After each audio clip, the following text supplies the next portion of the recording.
Previously, on the brewmaster's table. Yeah, I was going to say, it'll be a tiara. It's going to sound quite bad. I don't know. I'm going to blame Rich. He goes down easily. But it doesn't really feel like me doing it. I was expecting him to do better. That's not gross at all. Nope, that's absolutely fine. Forgotten what my point was.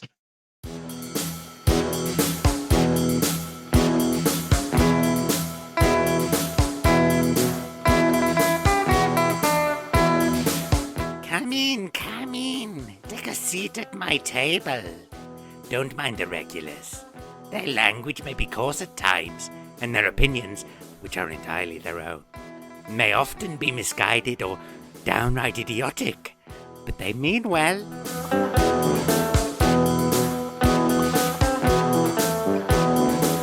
Help yourself to some shine and enjoy your stay.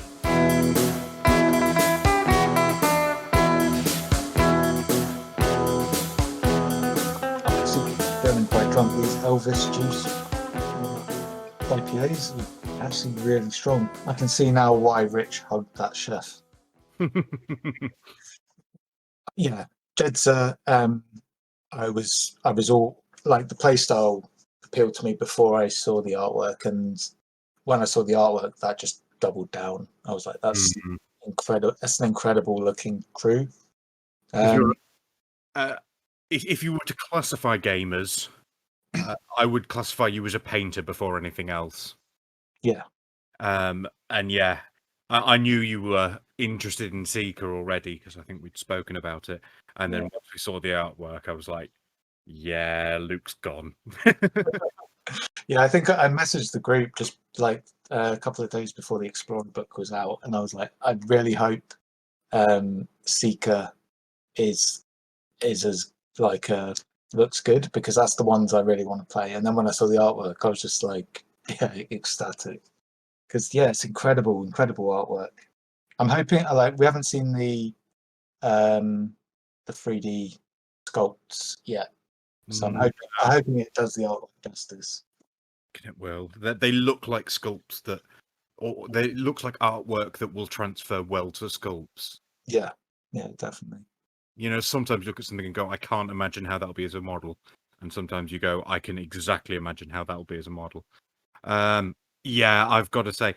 So, Seeker doesn't really appeal to me as a play style. I don't really know why not. I think my impression is that will have the propensity to be quite defensive and reactive. Yeah. Which I don't like. It's just not the way I play. I just get to a point in a game where I go, fuck it, I'm gonna throw this model into X and hopefully they'll survive until next turn and I can do something else with them. Yeah. But having seen the artwork, particularly, I'm thinking, so Jedza herself, yeah, fine. It doesn't grab me, but Sophie, oh my god, Sophie. Yeah, it's really cool artwork. It's an Auroch, isn't it? She's supposed to be. It's a what, sorry? She's an Auroch. Is it an Auroch? Auroch. Auroch. Am I saying? I might be thinking of something completely different. Isn't that Lord of the Rings? Isn't that J.R.R. Tolkien's orcs?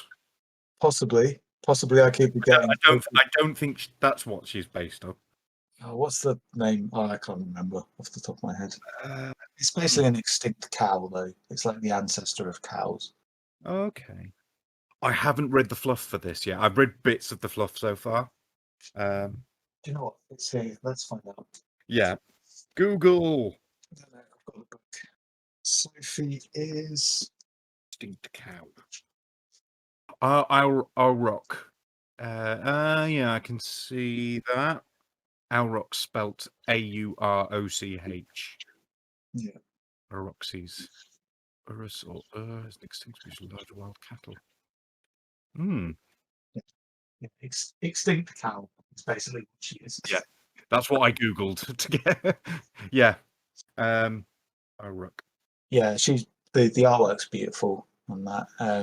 The lamplighters as well. Oh my god, the lamplight. Oh Jesus. Yeah, I say I'm not really interested in Seekers, and as interesting as the lamplighters are, have a look. I may have to buy those models, even if I'm not playing Seeker. I don't see a use for them outside of Seeker. To be honest, they're my next Cooper game. I'm going to put one of them in Okay. because just the crew really lacks healing, so they provide some healing, and I think there'll be some quite interesting stuff you can do with their lamps, giving the positive and the way it can, Oh yeah. interact with predatory instinct. Yeah, anything that gives you a positive in that option to swap it to a positive to damage. Yeah, I mean, out of keyword they're 8, so it's a bit costly, but You certainly wouldn't take more than one. no, definitely not. Not outside of Seeker. But, That's an interesting thing, and I think someone posted this in a weird place, of whether a lit lamp marker still has the same properties as a dim marker. yeah, I think it does. Loses them, does it? Create 2 dim height 4 concealing lamp markers anywhere at least 4 inches from another marker. Seeker models are unaffected by friendly lamp markers concealing trait. Yeah, so it's the lamp marker itself. It's just dim is... So yeah, the marker itself is dim for the concealment. So yeah, in that sense, I don't think you need them in DUA, but you could take them just for another concealment, a bit more concealment on the board. I think they've got cheaper and better ways to get concealment out, but Oh yeah, and then when it's lit, the marker friendly models and 2 with the lit marker each receive a positive to any one jewel they take each activation. Yeah, that's pretty good. Can you? and the fact they can interact through the lamps. Yeah. So having said that, actually, I think they're great. They are someone you probably would take out of queue for any time you see things like leave your mark. Yeah, You need to put markers in a specific place. You can just go, well, I don't need to be there. I'm just going to do it from anywhere on the board. yeah, just slap a lamp in the middle. Yeah, Um, they seem great, and I think that coupled with the fact that the artwork's amazing, it's got that kind of formula to just for a lot of people to buy them. And I think that'll happen a lot with Seeker. There'll be a lot of people that possibly buy them that, even if they're not that interested in the playstyle, like when you get really beautiful models, people tend to buy them anyway, like just to have and paint. Yeah. Intellect. So, what attracted you in the first place to Seeker, to Jeddah? It was just the one that I played in the beta. I think initially, I think when I joined the beta, they'd said we need to see more data for these specific things. There was a few keywords, and Seeker was one of the ones that was requested. So I picked. Not one that you looked at the cards and went, "Oh, I have to play this." It's just you went, "Oh, they want people to play this, so I'll give it a try." And it's actually playing them that made it. Okay. Yeah, I didn't. I mean, I didn't start out in the beta. I was one of the second wave, I guess, the later beta. Yeah. So I wasn't in the initial one, but so when I came into it, I think I played Apex for a bit, and then they requested data on Seeker. So there was Seeker and a few other ones, and I just picked Seeker because I think the keyword name sounded coolest. I hadn't really looked at the cards. And then after playing them, I was just like, oh, I really like this style. The sort of hold an area, survivable bubble type. Yeah. So, just looking at Mikhail 16th again. yeah, he's good. He's a bit scary. Who else do we like? I think more race. Can't remember. Oh yeah, more race look pretty cool as well. Like artwork wise, they all look amazing. Ostera and Twig looks amazing. Oh yeah, I remember. The undead girl with the owl. Yeah, super cool. And really quite scary as well. Tannenbaum is great. He's versatile as well, but Damned looks awesome. Yeah. I can't wait to see what they do with the model for the grave. Is it grave goo? Grave goo. Yeah. I really hope it's actually they use some of that coloured translucent plastic. I think they almost definitely will for a kind of special edition version, right? Yeah, it's Translucent. hard. I mean, I'm guess they could do it just as a solid plastic piece, but really having all those chunks of people floating about in it just makes that model, and without it, it's quite dull. I think visually. Well, I think that's one of the models that when I get my hands on it, I'm gonna say, right, okay, let's try and paint it so it looks translucent and you can actually see people inside it. I think it'll be Does that work on a 3D model?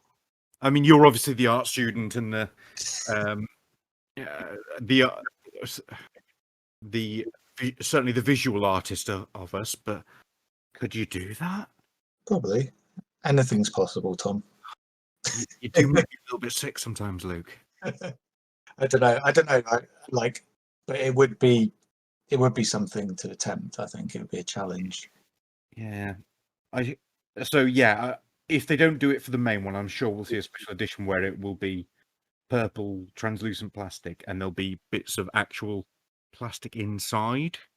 Yeah, that would be cool. Do that in such a way that you could paint the stuff inside and then glue it together. But yeah, it's a really cool.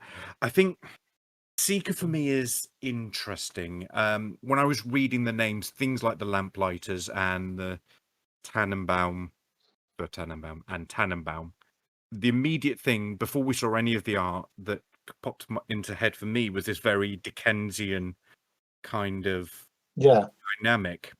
yeah. We even talked about it, didn't we? We talked. Yeah, and that for me was really interesting. I think I suppose Auster and Twig kind of go that way a bit as well. Yeah, They feel a bit like they could easily be in a Dickensian book. yeah. I mean, I was wondering when I was the other thing it was Dickensian, but I was also thinking Gypsy initially, but yeah, it doesn't look that way. I think there's elements of it. Yeah, and there's elements of like Egyptian. Is there elements of Egyptian stuff? No, I don't think there is actually. I think that was something I had in my head from reading the name and talking to you as well, maybe. have you read her story and stuff in the fluff? Haven't yet. No, I've read Cooper's, and reading that has made me want to play Cooper. Yeah, I've read sort of the general one where you get a brief introduction to everyone. so if anyone's listening, spoilers to fluff are about to happen. Spoilers! Woo, woo, woo, woo. So yeah, Jedza or Yedza, I think it may be pronounced, is she's Russian, Okay. and I've got a feeling she's related to Zoraida, Ah. like possibly. Do you know what I think? She's actually much older than Zoraida, though, isn't she? Yeah, From the bits, because I've read a few of the blurbs and stuff. I think I read her. She's sort of at least about the number 500 pops into my head. But she's centuries old, whereas Zoraida is 100 and something because she came through in the first breach. yeah, I think that they based Zoraida on like the Russian myth of Baba Yaga, right? Yes, Sort of. loosely. In the way that they base everything, it's inspired by, but not. Yeah, she not doesn't necessarily true to. Yeah, she doesn't actually live in a hut that has chicken legs in Malifaux, which I think Baba Yaga does, right? I'm trying to. I think she does. Oh no, it's hot on massive stilts, isn't it? But does move around, so possibly. Yeah. I mean, Baba Yaga in folk it's basically Eastern European. I think more than just Russian. That sort of thing has spread a bit. She's a really mixed character. She's sometimes portrayed as completely evil and sometimes as almost good. It wasn't the word I wanted, but yeah. I think I mean in the Jedza story, she starts out with a meeting with Zoraida. She's definitely Eastern European because of the language they're using. they've managed to keep her still quite mysterious, even though writing the story. Do you know what, Tom? You haven't read it, so I'm not going to talk about it. No, go for it. I'll learn. No, like I'm gonna not. You should go and read it because it's basically it's a really good story. It doesn't give away a lot about who she actually is. So interesting. Did you see the new Hellboy movie they did? No. Okay, probably for the best. It's a terrible film, but yeah, that has Baba Yaga in, and she's there, kind of eating children and trying to sexually assault Hellboy and just being really super creepy. But yeah, again, that's someone taking the sort of Russian folklore Yeah. behind her. Benevolent is the word I was looking for, not good. Sometimes she appears as almost benevolent. I mean, yeah, she comes. To be honest, the more I talk about this, the more I'm going, yeah, actually, that is Zoraida. Very different origin, sort of, but yeah, Zoraida is basically Baba Yaga. Yeah, Zoraida comes across. She's not good or evil. She's just she's something beyond that, really, isn't it? I actually would say Zoraida probably is good, but she's looking at a much bigger picture than anyone else. So she's good at she is trying to do the best for the world, and not necessarily just the Neverborn or the Bayou people, but she is still mostly human herself. But yeah, she's looking at fate, and she's seeing a far bigger picture than anyone else is able to see. So, and she's willing to sacrifice for the long-term good. That's kind of the impression I always got of her. Yeah, definitely. So the other is there anyone else that you think you might want to play in Explorers? Explorers. The big so there's two really that I've got my eye on. Nexus for me just ticks the box. And actually, I started to talk about this when we're talking about Jedza, and I'll finish the point because I think it does flow quite well onto Nexus. In what I really like about the Explorers is it feels like they've used the new faction just to push a little bit at all of the different themes in the game of Malifaux. You have that that description where it's a steampunk, Wild West, Victorian, Gothic horror board game, or whatever the wording is of it. And I feel like Nexus for me feels like they're pushing the horror element of the game just a little bit further than they have before. With a truly horrifying thing. I don't know. I think it's almost the game mechanics are the scariest thing about Cadmus Crew. Yeah. It's really creepy. It's just this whole hive mind and expanding, and your model, yeah, now that's my model. You still get to use it most of the time, but just know when I need it, it's going to be my model. And I'm not actually that big a fan of horror in general, or horror films. I think that's more a case of I find a lot of horror films to be predictable or not actually horrifying. Too many horror films are just based on shock value, which goes away really quickly. A really good horror film, though, terrifies you. And that's what Nexus does. Yeah. I think. Yeah. I think if it's the psychological horror, I think that's the most terrifying, and Nexus fits that really well. Yeah. Then, Seeker kind of pushes that sort of Victoriana and some of the Gothic themes in there as well. That's very. We talked about it being sort of there does feel to be little elements of Dickensian stuff in there, and it is. It just feels like that compasses a lot of that sort of the Victorian era expansion and exploration suitably enough. Kind of that crosses into DUA a little bit as well, right? To DUA? Yeah. Yeah, I guess guess. you've got the henchman. What's his name? Gibson. Hmm. He's very much a kind of that sort of weird Yeah. science sort of thing that was happening in the late 19th century. And even looking at the get up and names like English Ivan has named his own shadow Mr. Mordrake. Yeah. Yeah, that feels quite Dickensian. Yeah. So that works in it as well. And I think you've got like the syndicate keyword again feels a bit of that sort of expansionist Victorian era, but also covers into the Wild West and the sort of Native Americans, which is a very cool place to have gone. Which I'm surprised I know they have touched on it before, but this feels like the first time we've seen a master really Yeah. of Native American influence, at least, if I'm remembering that master whose name escapes me. Thank God for apps. Anya. Anya, yeah. Anya, I can't pronounce the surname. I don't know. Is it Lysarian? Maybe. Let me see it written down. Anya Lycarian, which makes me think werewolf. That was definitely a very definite Native American feel to that.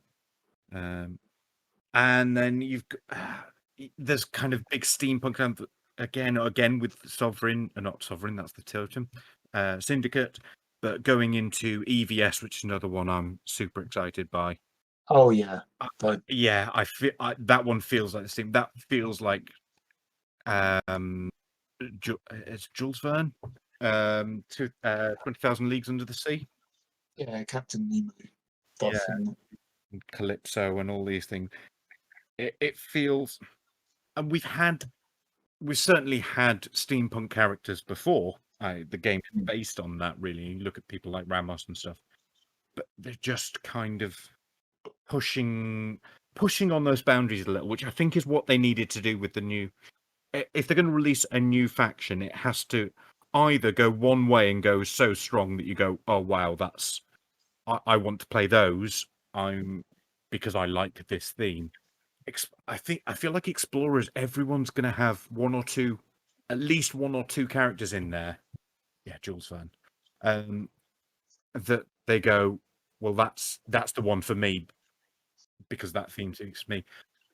I kind of feel like they're maybe not a faction that you'll see many people who will own all 8 masters. Some people will, obviously. I think that's more of a product of third edition, though, right? As opposed to that as well. Because back in second edition, the thing that was done was you got the faction, you bought the faction because they all mixed like that. But I think in third edition with the keyword synergies and stuff that they introduced, it's far more easy. And I've been doing this. Like, it's far more easy to go, do you know what? I'm going to play this keyword from this faction. And you can buy all you need to play it. And you don't have to like invest in the whole faction. So, for example, I've been playing Hoffman a fair bit. I don't really have any desire to buy Arcanists I have some guild, but I more just enjoy that master. And in third edition, you can do that. You can just invest in that keyword. Agree. As a combination of both things, third edition allows you to just pick up one or two masters, really. And their keyword, and you can usually get by fine on that. You might want one or two versatile models, but you're not having to buy every box in the collection to satisfy your needs. They've made it really easy as well with buying now, with the combining everything into certain boxes. You can buy like your master core box and then maybe one or two other boxes, and that's it. You're good to go. Yeah. Whereas before it was split like a lot more drastically, I think. But I think with Explorers, their range of themes in there is going to make that even more prevalent. A combination of the two things. The fact that it is now possible, really, just to own one or two masters from the faction. explorers have something for everyone as well. Like whatever your play style, there's something. Mm. If you want to shoot stuff with a big fucking gun, you can do that. Yeah. Uh, If you if want to invade people's minds and manipulate them all over the battlefield and just slowly eke out a victory that your opponent can kind of see coming, but just struggles to do anything about, I've got just a lady for you. Does that, like, the way you were saying that sounds like you're fantasizing a little bit. I can imagine you like lying in bed at night saying that to yourself. Waiting for the day when I can infest people's minds. Yeah. No, this is not happening. You're imagining things. Just leave that tick where it is, Luke. It's fine. Have you read the Maxine EVS story in the book yet? No, so I think I've read some of the bios again, but haven't got round to the main story yet. I just don't read enough, to be honest. I want to read more. Yeah. But they're all really good. Yeah. Maxine's a really interesting character. Yeah. I like the look of EVS as well, and Maxine, and it's Nexus is certainly top of my list of the explorers that I want to play around with, but EVS comes in second. Yeah. I think for me it's going to go. Well, I guess it depends when stuff gets released. I'll probably buy the DUA and Umbra next because they've got a release date. Again, I don't know what. I mean, mechanically they look great. The fluff, we have met English Ivan a few times, haven't we? In the fluff, and I can remember 1 or 2 times. I mean, I haven't. I'd never heard of him before. Was he not? I feel like he was in the Jackdaw story, or maybe it was the Mei Feng one. Someone on the forums posted, "Where can I find English Ivan stories?" And someone else posted all the things he appeared in. Yeah. So I think if you go on the forums and search for English Ivan, maybe that will. I really hope that's literally what they posted. Someone, where can I find stories? Well, any of the stories with English Ivan in will do you. Thanks. Yeah. I can't remember now. I'm sure he's come up, and he's not just as like a secondary character in one of the stories, and I can't remember whether it was I think it's more likely it would have been the one where Mei Feng starts a riot. I think that might have been told from his point of view.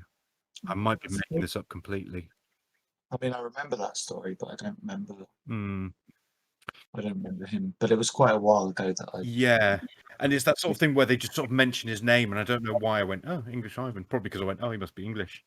He's not English. He's not called Ivan. Yeah. I think that ruined Steph's day. He read that. He just messaged on the group. He went, "He's not English, and he's not called Ivan." So upset. So sorry, yeah, you're fancying English Ivan as well. Yes, from a painting perspective, I'm quite interested in those, and also seems what he reminds me of, or what the DUA reminds me of, is the Black Ops, the ECB. ECB. Yeah, very similar. Yeah, and I can see the connection there. I can see why people really like English Ivan. The crew just doesn't do it, mind you. I kind of don't kind of like playing summoners, if really. Yeah. Basically because I'm too slow a player. I don't need to make it slower for myself. Yeah, I mean, I'm from a Reza background, so I love me some summoners. What do you mean I only get the models I started with? This is an outrage. I hate it. I hate it. I like to just spam useless models across the board. That's if I could play a crew that just spams, like, not very good, but just lots of them models across the board, then I'm happy. Have another look at Nexus. Have a look at those eyes and ears for 2 stones each that you can summon. I mean, I said Nexus is too complicated, but I probably will. Yeah. I probably at least give them a few games Mm. and see. But yeah, there's a lot to be excited about. A lot of from a just collecting and painting perspective. All the explorers look great. I mean, the good thing about Vassal as well, like, being the fact that we are stuck in a pandemic and only limited to playing on Vassal at the moment, means you are actually free to try a lot of stuff, before you buy. Like, there's a lot of stuff I've played last year in 2020 that I probably would have never have gotten on the table because I don't like proxying, and I probably wouldn't have bought them. But because I was on Vassal, I was like, oh, do you know what? I'll give these a try. Ended up really liking them, and I've bought the miniatures. But yeah, it's I think it's a good time for that with explorers because on Vassal you can try everything.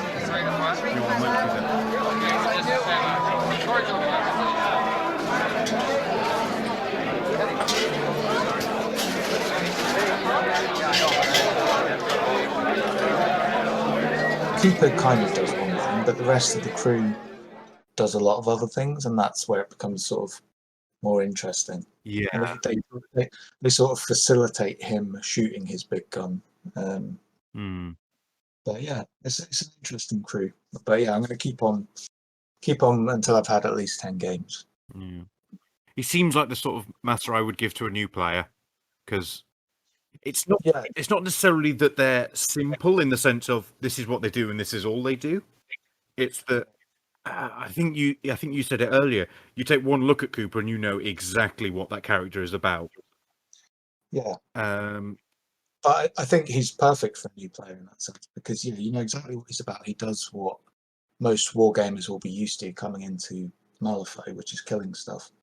But his crew, all the stuff they can do, that have a wide variety of abilities that will introduce you to a lot of the different things that happen in Malifaux. Like, his dogs have got like all the pushes. You've got some by your side in there. I've got your back. Yeah, I think it's a really good introduction crew because it has a bit of everything for a new player. Yet still remaining relatively simple and straightforward. Have you used the Malosaurus Rex at all yet? Yes, it was really good. It killed Francois. It gets shot off the table though. That's the trouble with it. It's big and it's obnoxious, so it's a high priority target. And yeah, it's terrifying, hard to wound is what it's got. Is it? Sounds about right. 12 wounds. So it seems pretty tough, but it doesn't take long to go down. Is it a sort of sometimes take for you? Yeah, I think it's sometimes take. I want to try. I want to use it a bit more. Yeah, I think how many times have I used it? I think I've only used it once out of my 4 games. Oh, okay. But that's mainly because I've been trying to cram in lots of other stuff and see how stuff works. But yeah, I don't know. It's really good. We should be getting the model at the end of this month as well. So, did you see the newsletter? I think it may be delayed a little because the world's basically on fire. Oh well. Okay. All right. So maybe next month then. Yeah, I mean, I think they're talking. Well, ideally, probably a week or 2 from what they were suggesting, but. I mean, it's fine. Like, I've built the Cooper crew and I've painted 1 runaway so far. So, yeah. You've got stuff to be getting on with. I've got plenty of stuff.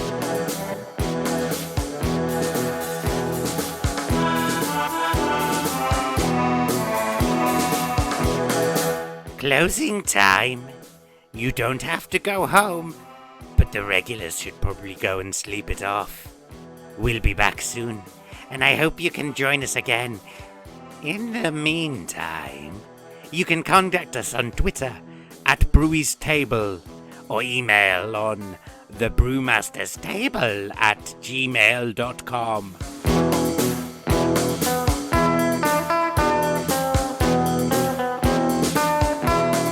Please do play heedlessly, chat brazenly, but drink responsibly.